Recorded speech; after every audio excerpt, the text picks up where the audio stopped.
everyone, and welcome to my latest video, Tanya's top tarot tips. I hope you enjoy this one. We're going to be talking about grounding and protecting our auric field. Just before I start, don't forget to subscribe to this channel and like the videos, turn on your notification buttons, because hopefully this is your type of thing. If you're into spiritual readings, intuition, tarot especially, that type of thing, then hopefully I'll be able to answer some questions or give some good advice based on my own experience as a professional reader. So, grounding and protection of our auras, why is that important? So what's really interesting is when I first started out on this journey, I was always told by quite a lot of psychic mediums actually that you don't really need to protect or ground yourself.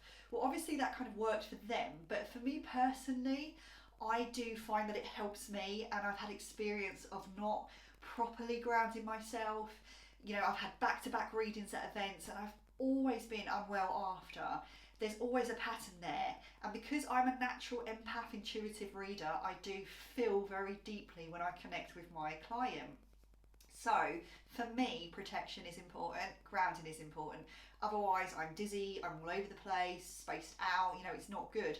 And this applies to everyone really, like not just people that are working in the spiritual field doing readings. I mean, obviously it's crucial for them if it kind of applies to them, but anyone that's kind of around any kind of negative people or energies that are bringing them down, you know what I'm saying, like, and also like with our aura, it merges all the time, especially when we're with people that we don't really want to be with, maybe at work or in a situation like a family situation, you know what I mean.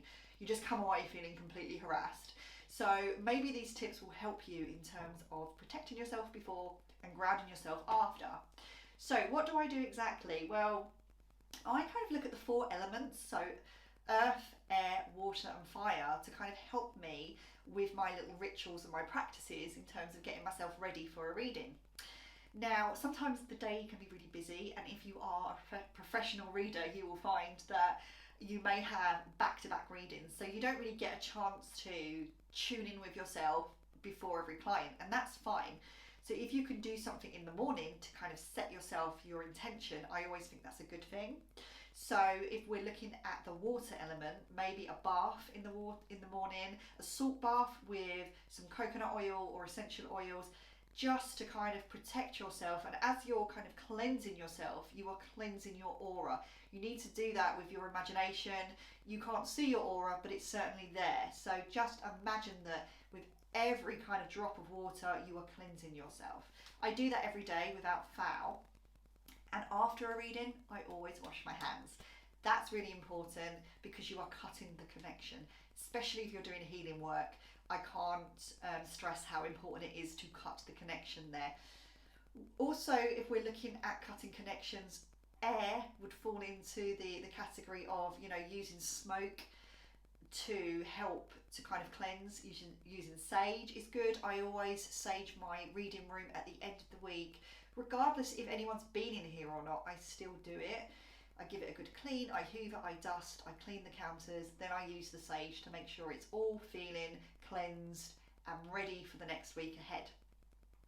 Using firework is important, like a candle is good to help meditation, to kind of look at the flame, to kind of go inward with it, but just having that flame there, I just feel that it's quite nice to kind of have that in the room, as well as some incense, but make sure you ventilate, because I've nearly gassed myself before giving someone a reading, so that's not good. So always make sure your windows are open if you're going to work with smoke.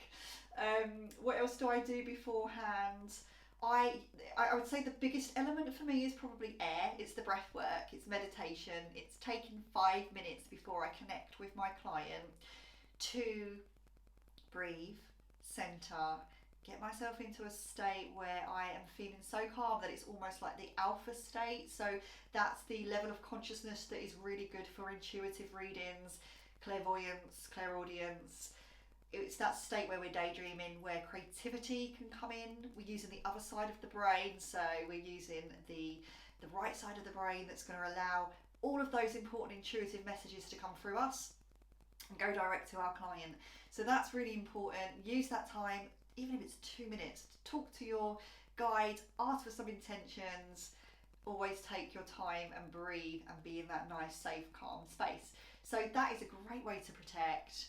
And not only that, after, if you need to kind of ground yourself, I always find that being out in nature is really good. Running for me personally is my grounding technique of choice because that's what I enjoy, being out in all of the different weather elements. It's always really refreshing.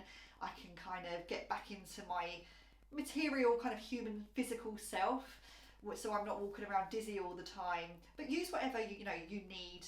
Maybe just spend some time with your pets, maybe even do the housework, because that's very grounding actually. I quite enjoy that. It's just very productive, and it makes us feel kind of connected back to our home and our base. So I think I've told you everything that I do. So we've gone over air, water, earth and fire. So there's probably some other things that you could do that work for you.